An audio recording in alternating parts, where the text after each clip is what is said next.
Education meeting to order. Our vision is we believe in opportunities, achievement, and community for all.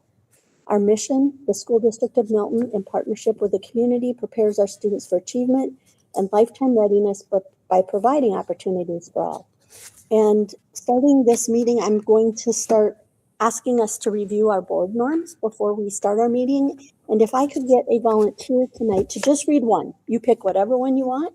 We'll read one before each meeting. And Tracy? We will review. That was me, sorry.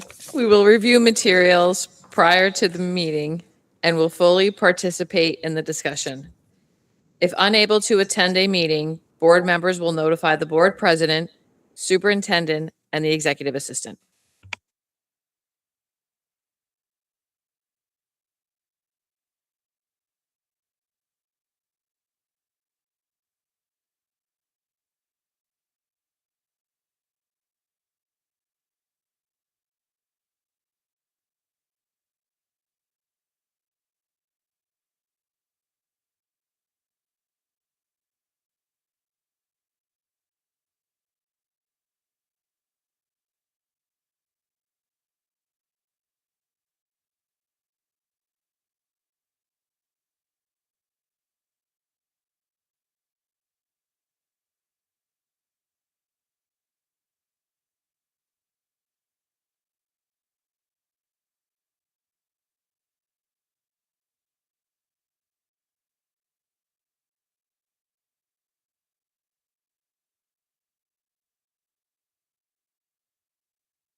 I move to approve the minutes for the regular meeting held on July 13th, 2026 as presented.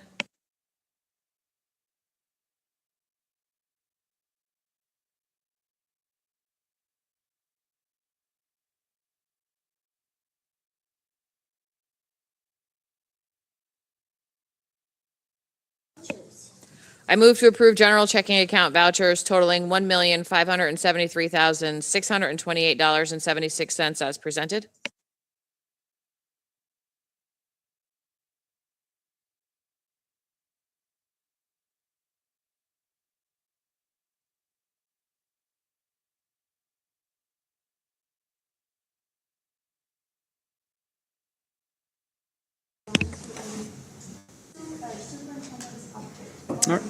All right. Hey, everybody. A couple of student highlights to start tonight. One, if you've been following the news, you'll see his name in the news quite a bit recently, but incoming senior Cade Milton.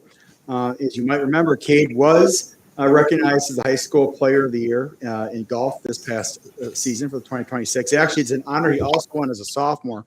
But very excitingly, a few weeks ago, Cade won the Wisconsin PGA Junior Championship.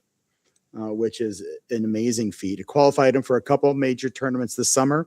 He actually just finished out in Pennsylvania for the USA Junior Amateur tournament. He actually missed the cut by just 2 strokes.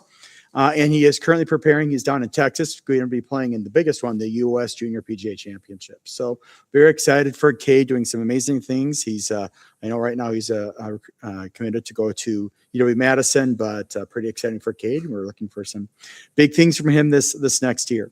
Another student this summer, and we got a chance to recognize her, but an update on Emily Mallon. She's an incoming junior. She attended the National FBLA Conference in San Antonio, Texas, with her advisor, Cheryl Avery. Again, she was a state champion this past season in the Introduction to Retail and Marketing. She did not place at the Nationals, but had an outstanding time and is really excited about this upcoming school year. Also, we have had roughly 70 young Redhawks participate in the camp convention held at West this year. Working on various STEM projects. They put forth their problem-solving skills to the test. SDM staff, Emmy Eccles and Melissa Ford, helped with that program, facilitate the program. So I got a chance to go and watch what they did, and it is a lot of fun. It was one of the days where it was about 125 degrees, not really outside. So they had converted some outdoor activities to indoor. But you can launch things down the hallway pretty easily in West as well. So that was a lot of fun. A couple other notes I'll use just my time for here. Update on board docs. If you have, I'm assuming you all have it, you notice that it looks different than it used to. just make sure you get in there and move around a little bit. It looks different. If you have questions, make sure you're touching base with Chelsea. It's important to make sure you log in as well. I'm also learning that I'm learning a lot as well. So if you have any questions, check with Chelsea. And also, just real quick update, a big thanks goes out to entire district team and Neil and his tech team as we are working through Skyward right now. Some improvement happened today too. Since my last update to you, we are the staff are able to get in and they're able to work on the back end of registration. We are not able to do family registration yet. We are hoping that it's going to come soon. Working on contingency plans, but we will be communicating with our families along the way. So this is well, you will see across the country, it's coming back in different pockets. It's a regional issue. We are working with them and more to come on that. So I will be keeping the board and the district updated with what the team has been doing with that. So that is my update, I guess. And one other one, I mean, just big thanks to, it is the last week of July. And if you think that schools are quiet, sometimes referred to as dead week, it's anything but dead with our custodial building and grounds as they are urgently trying to finish up projects, and Steve and his team are doing a great job. We'll give a report on that later too, but buildings are looking great. They're working on finishing projects. The first day of school is coming faster than we realized. In a couple of weeks, we'll have activities going. About a week and a half, we'll have activities going at the high school. And we have staff that are starting to check out rooms and principals that are working to get ready for staff. So that will be coming soon, but we're going to try to make summer last a little bit longer here. All right, and I think next I do have an update on the preliminary 26-27 enrollment data. If you take a look in the packet there, this is just, and thanks to Dean Olson for helping to assemble this data, kind of a quick snapshot of where we're at right now, where our enrollment data is overall. I'll talk about open enrollment in just a moment. But if you take a peek here, and I'll give you some comparison to last year too at this point. Overall as a district, we are looking at just under 3,400 students. That's down a little over 60 at this point last year, but this is a note of caution. This is early. This is still, we have a significant fewer number of kindergartners than at this point last year who still need to enroll. We're still needing to, as Skyward works its way through. So we will continue to watch that. The high school is up about 18 students. Middle school is flat. We do have fewer students, about 50 fewer students right now enrolled in Northside. And a little over 30 less in K3. So that's something that we are continuing to watch. But if you take a look also at this, you'll see some of our average class sizes all within, acceptable range, pretty traditional range with class sizes. You can see where the 3K buildings are at and where Northside is at. The 4-6 average right now is 24.4. And we're in that range and a little bit, and well, the lower ones at the lower grades, but do you have any questions on the preliminary data so far? Again, this is very early. Then next, I do have the open enrollment data, and Dina is busy with this. The information that you have there, again, is as of July 23rd, the alternative open enrollment period is actually open now. And so there are a stack of those that are in there, both in and out. But to read that across there, so there were 94 new applications to open enroll in, 88 of which were approved. Those that are not approved might be through special education, and one 3-year-old that wanted to be in kindergarten. So that was a not yet. 80 have actually, of those 88 have actually enrolled in the district. So there, with 398 returning open enrolled students, that's a projection right now, before we get to the alternative period, of 478 students looking to open enroll. At this point last year, that was, and I have it right here, 467. So it's that is actually up a little bit. You take a look at the open enroll out.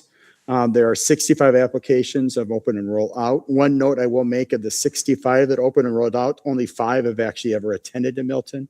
Many of these are students, or obviously the younger students who are coming in, or they are parochial students who never attend. They were our residents, but they've never attended Milton schools.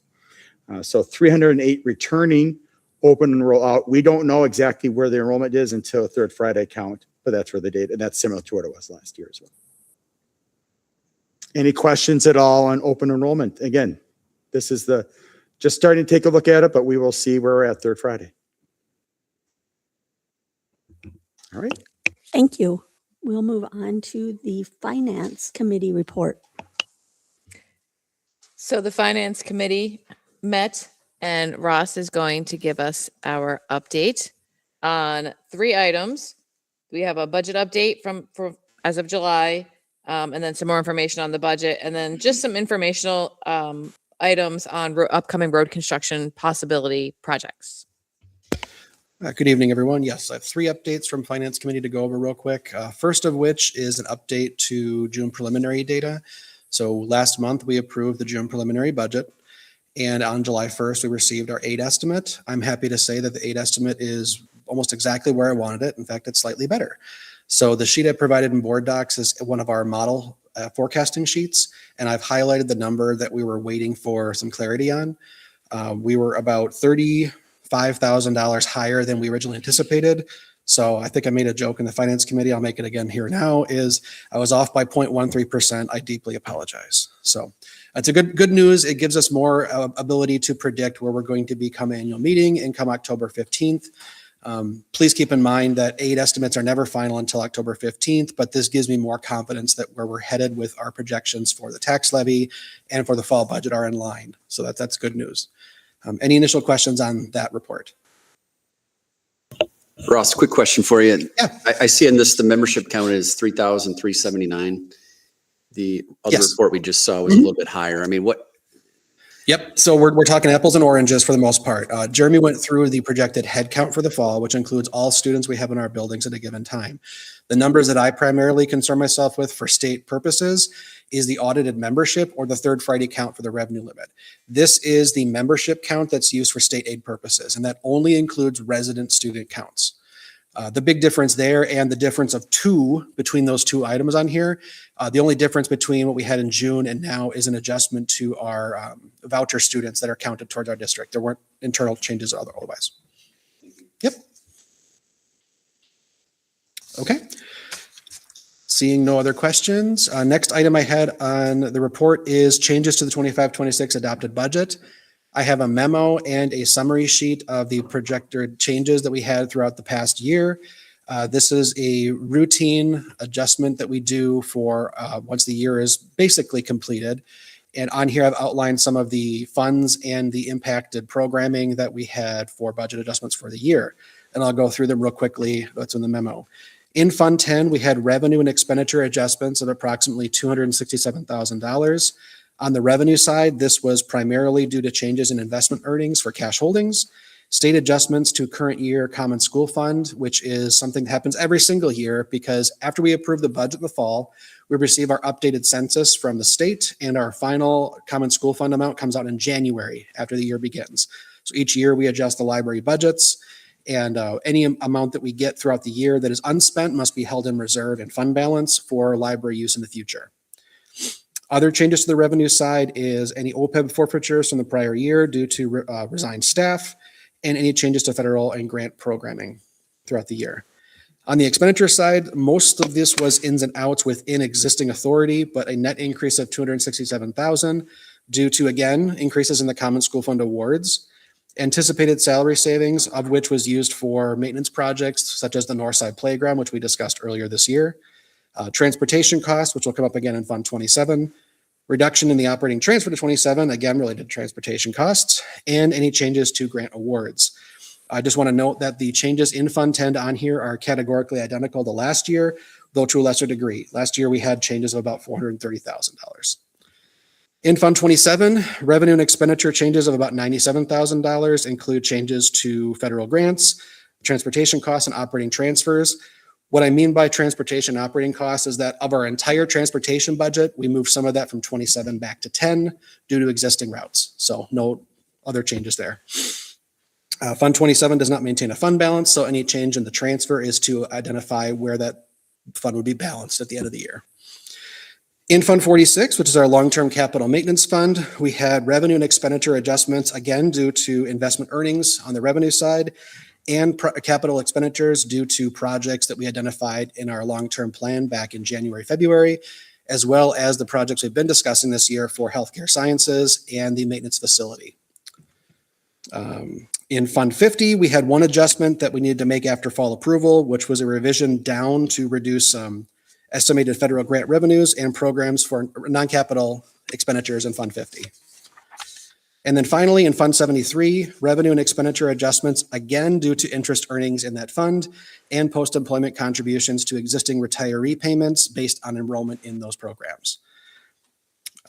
Any other questions on that or the attached schedule of summarized changes throughout the year? Okay. That is an action item. That is an action item tonight, Yes. so I will go with the Finance Committee recommendation, and I will move to approve the 25-26 budget changes as presented. I'll second. I have a motion and a second from Tracy. Any other questions on the budget update? All those in favor, please say aye. Aye. Opposed, same sign. Motion carries. Thank you very much. Thankfully, Ross? and we'll submit that to the Courier for publication as soon as next possible. Final item from the Finance Committee is an informational item, and this is based on some discussions I've had with the City of Janesville and with the City of Milton on some upcoming proposed development projects in the area. If we do have any questions on these, I'll do my best based on what I've heard and what I know. But if we have any more serious questions, I can either reach back out to those municipalities or we can reach out on behalf of the board. Up to you. The first one on the screen here is something that's come up fairly recently. We learned that the City of Janesville had an informational meeting, neighborhood meeting actually, in the Harmony area. There is a proposed development off of McCormick that would have a long-term goal of connecting down to Wright Road after a long time waiting. But that was probably a bit premature to assume that was the first step. What's being proposed right now is a new quick trip on the corner of McCormick and 26.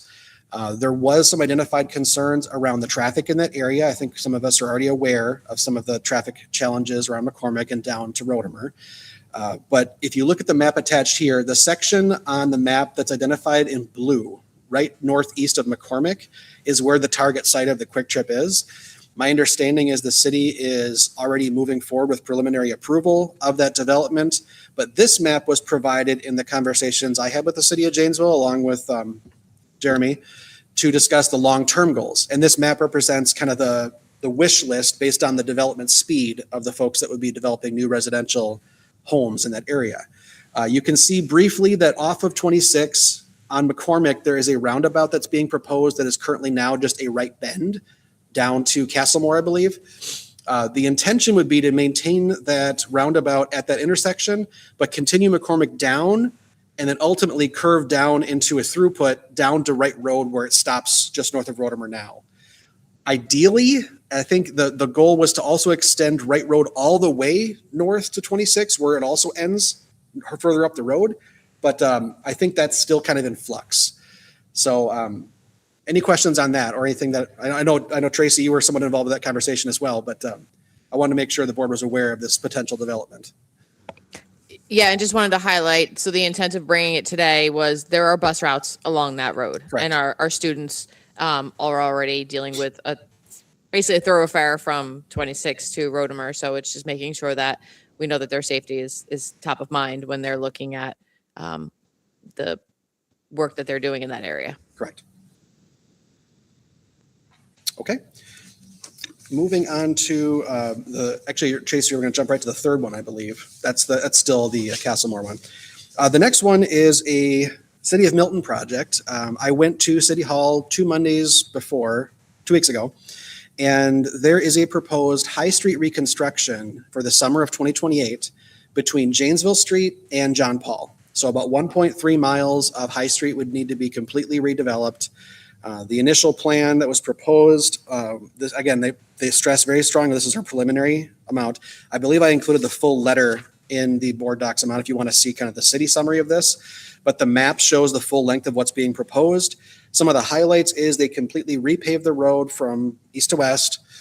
The intent would be to have bike lanes going both directions, with the exception of the space between Cone Zone and John Paul, because the intent would be to have dedicated left and right turn lanes from High Street to John Paul and include a three-way light at that intersection when they're done. The other things that were mentioned is there's likely going to need to be extensive utility work on the south side of High Street because some of those utility poles are right up on the curb, especially down by Goodrich. Yes, right? Thank you. Goodrich Park. There's also going to be no parking on High Street is proposed at this time. And that's not simply because of the bike lane proposal, but I think there's ongoing concerns about parking on High Street being a little problematic at the moment, and that's coming from the city's lens, not mine, but those were items that were mentioned. Beyond that, I believe that's the main, they also making sure to have sidewalks on both sides of High Street all the way down and updating all of the curbs and ramps at associated crossings to accommodate ADA, which some of them are not currently compliant. Any questions on that? Ross, once again, when is that projected to take place? This is be the summer of 28, and I did ask the developer, Batterman, if they had an initial time frame when this was going to occur.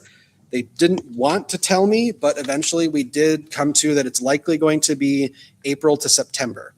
So that does put us on notice that there's a potential disruption of High Street for the end of school of that year. Steve and I have already been talking about what contingency we might need to develop and access to things like,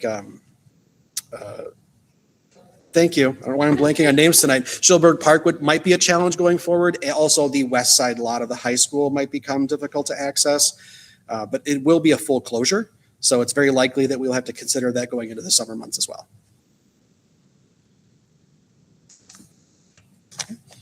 Great, thank you. Thank you, Ross. We will move on to new business. Discussion and possible action on annual notice of academic standards. Julie.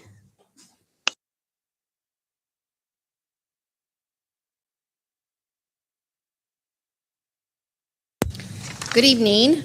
This item is the annual public notice of the School District of Milton's academic standards for the 26-27 school year, as it's required by Wisconsin state statute. The notice identifies the academic standards that guide instruction and scholar learning across our district and serves as the district's annual notice to our families and our community of those standards. Any questions? No questions. Just to confirm, or if you could let us know, was there any big changes from year to year? No. Okay. So we did add the personal financial literacy because that is a requirement. So all of our juniors, before they graduate, they do have to take personal financial lit. So that is, we just added that this year to our document for families in the community. And part of that is it's now required, now that it's required in the state, just in the last year and a half, it became a requirement in the state. That's why it's also now included here. So, well, it's been our requirement for 8 or 9 years. It's now a requirement in the state. Any questions? Second. All those in favor, please say aye. Aye. Opposed, same sign. Motion carries. Thank you, Julie. Next, we move on to our annual health services report. And as Melissa and Shelley come down to the podium, I just do want to share that the presentation is in the executive content tonight because of some of the data that's in there. So while you won't see it on the screen, you can follow along in the executive session.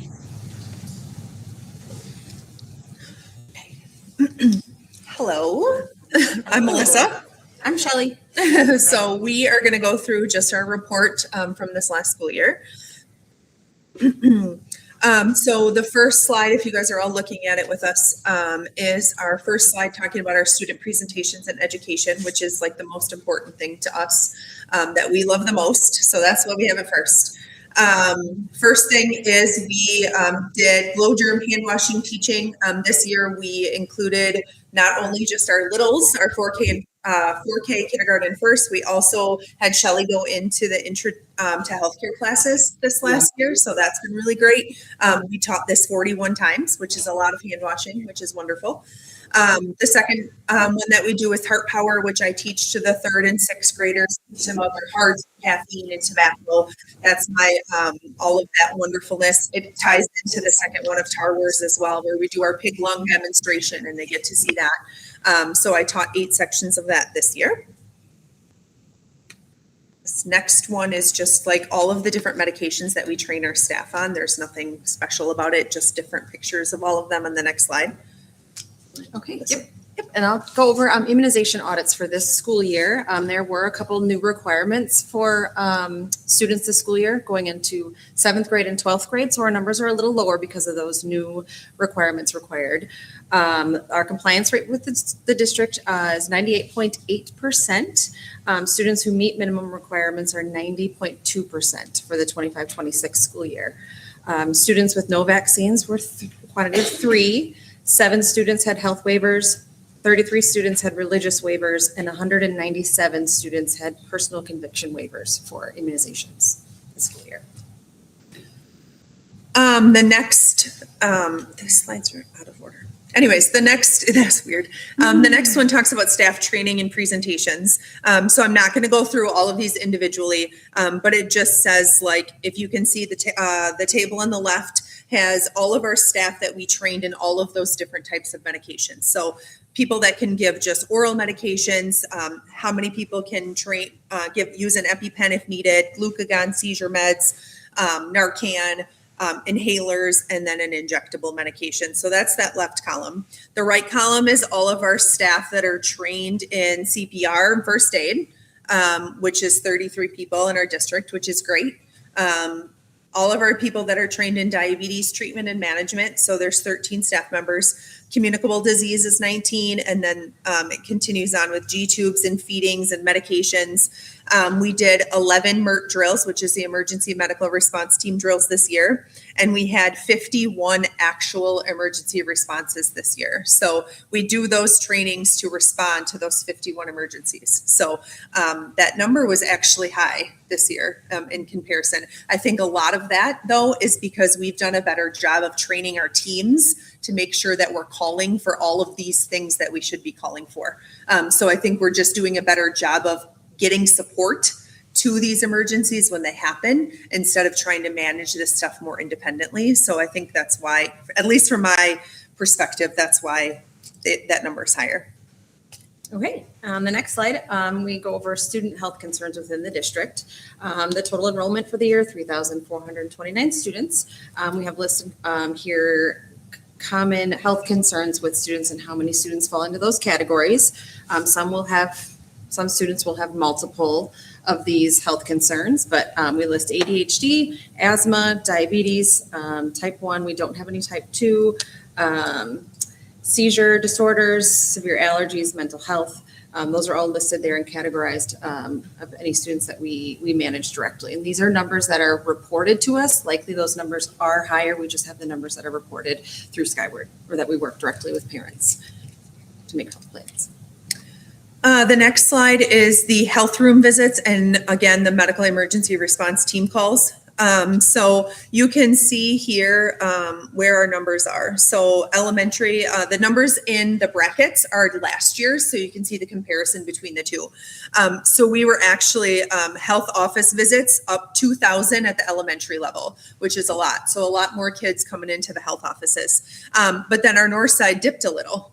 So there's some difference there. And then you can see our middle school, high school staff. That's anytime a staff member comes in and says, hey, I got a cut on my finger in my classroom. Can you treat it? Whatever. Or we've had to call 911 maybe for a staff member before. Any of those things fall into that category of that 40. And then the last one is just all building calls, where I said that number is elevated this year from previous. All right, next slide are our total medication administrations for the school year throughout the district. Scheduled medications, again, with the bracketed, the ones in parentheses are last school year. 9,984 meds given this year. Those are scheduled ones that are given daily, either morning or lunchtime. As needed meds, inhalers, insulin with staff or nurse assist. Those numbers are listed there for our students with type 1 diabetes. Another category of other, if it's like eye or topical application, things like that. And emergency meds that are listed, we did give 3 emergency meds this school year. Previous was 0. For a total of all the medications given this school year of 16,009 meds. We're busy with meds. That's for sure. The next slide is our involvement. So things that we do, writing our health plans for students, the IEP meetings we attend. Attending more IEPs was one of our goals for last year. So as you can see on there from 24-25 to 25-26, we did attend 10 more IEP meetings. So that was our goal. So I'm happy about that. 504 meetings, you can see that huge decline. I have a lot less 504 kids this year. A bunch of my kids transitioned, I think, from 504s to IEPs. So I think that's part of why my numbers were less. But then you can see our action and emergency plans. So those are for kids who have like seizure disorders or severe allergies. Those are the plans that are written for them. And then you can see the 10 students that we bill for, Medicaid for nursing services. So those are all our comparison numbers in those two tables. Sure. I'll do the next one too, because I primarily do all the screenings. So this is our vision and hearing screening. So for vision, I screened with some help, 816 kids this school year. I referred 63 of those kids, and 18 of those kids got new glasses or got a prescription update. I did not have to give out any vouchers to any people who couldn't afford it this year. I did have some, and I didn't need them. Hearing screening, I screened 776 kids. Hearing is a lot different. You don't catch as many kids with hearing loss as you do with vision concerns. So there was 2 referred, and both of those 2 did not need any treatment. I do get some help from the Lions Club with my vision screening. They screen for me all of my 4K kids, and then they also screen some of my special ed kids. So they do help me, and I go through Prevent Blindness Wisconsin to give all of that data too. Perfect. And then for our dental health preventative services, we work with Wisconsin Seal a Smile. They come into the district and provide exams, sealants, fluoride treatments, referrals. They came 2-3 separate times.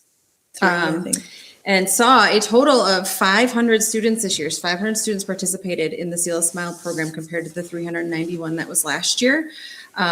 Provided 345 sealants, and 51 students were referred for more care for dental concerns. This number is great. Seal a Smile provided $194,705 in free dental services to the students of the Milton School District this year, which is wonderful. So. And then I think the last slide is just all of our reported cases of communicable disease. So we have to provide this number to DPI. I think these numbers are low in what we truly had, just based upon parent report. So we really tried to get this information when parents call and say, like, do they have a diagnosis? Have they gone to the doctor? But most parents don't want to divulge that information to us. So I really bet if we look at strep throat, only 115 cases of strep throat this school year, I bet that's probably 3 times that in real life. We just don't have that data reported to us. So same thing with pink eye only being 22. I think I probably had 22 kids in 1 month in the elementary level with pink eye. So it's just, again, that's just all the reported data that we have that we can go off of. And that's it. What questions do you have for us? Thank you for the report. This is great information. Just one quick question on the emergency medication distribution. Yeah. How do you have that? Like, just out of curiosity, like, is that something that just from your medical background that you issued something, or is it something you pre-planned for? What do you mean? Tell me what slide you're on. Slide 8, medical administration. It just says emergency. Oh, okay. So what that means is, like, if we have a student who has a seizure disorder, we gave them their emergency seizure medication 3 times this school year. And I think that's exactly what those 3 times were. Yeah, was so- a seizure student who was actively having a seizure that we administered their emergency medication to. Yeah, any students with a health condition that may have an emergency medication associated with it, seizures, type 1 diabetes, things like that, we get health plans from the doctors and arrange with the parents to have that medication available in each building for that student, just in case. And that medication, one of something, was given 3 separate times in the district this school year. Thank you for that clarity. I was just, it was more curious. You said you have the health plan that's issued, because at that point, it's like, are you just going with your medical backgrounds? But Yeah, nope. It all strictly comes from the health plans that we have that give us direction on when to administer those. And most of the time they're administered by others, not necessarily us, that we have trained to administer those medications. that's great. And thank you guys for all the hard work that you do to get our staff trained. It, puts parents' minds at ease knowing that their kids are in good hands. So thank you very much. Yeah. Question, well, first, thanks for putting that stuff together. Question is, was there any changes to the human growth and development this year or anything planned coming up for the next year? So I was part of that committee that started that process last year. And I don't think there was really any changes that were made. I unfortunately did not teach it this year. There was miscommunication on that. So hopefully I can get back to teaching it, because I did prior 3 years. And I think that it is important to come from a medical perspective. So, but no, I don't think there was many changes that came, and it's something that we review every year before it's taught. So it would get definitely reviewed again next year before it's taught again, but it was taught by different people. Okay, thank you. And- Thanks for doing such a great job of taking care of our kids and our staff. It's a big job, but we appreciate your effort. So. Thank you. Thank you. We are very excited to be district employees now also. Yes. So that's even better for us. Yep, definitely. So, yeah. Thank you very much. Yeah, thank Appreciate you. it. Appreciate it. Okay, we're going to move on to action on the staffing reports. I move to approve the staffing report as presented. I have a motion from Tracy and a second from Rick. Any questions or comments? All those in favor, please say aye. Aye. Opposed, same sign. Motion carries. Meeting dates. Chelsea, what do you have for us? I'm Barney here to tell you. All right. We do have some upcoming, actually, our right after this, we do have our board roles and responsibilities session with Shayna. She should be here soon. Upcoming HR committee is going to be on this Wednesday at 9 a.m. in the first floor conference room. Just a reminder, on Wednesday, August 5th is the student council breakfast at 7:15 at MHS Lower Cafeteria. The next regular board meeting is August 10th. 6:30 here in the PDC, and to follow that, we will have our data workshop and share out at the PDC to follow that on August 10th. I think that's all, everything. Thank you very much. I would entertain a motion to adjourn. Second. I have a motion from Tracy, a second from Rick. All those in favor, please say aye. Aye. Opposed, same sign. Motion carries. Thank you very much. And I think we expect, We expect Shayna to be between 7 and 7:10. Chris is waiting for us at the door. oh, perfect. Thank you. Yep.